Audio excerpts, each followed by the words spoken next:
لا يكلف الله نفسا إلا وسعها لها ما كسبت وعليها ما اكتسبت ربنا لا تؤاخذنا إن نسينا أو أخطأنا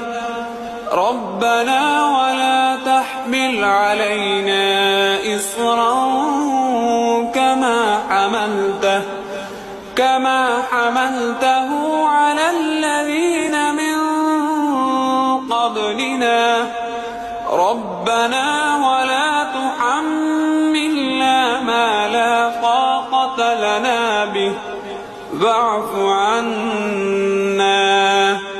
واغفر لنا وارحمنا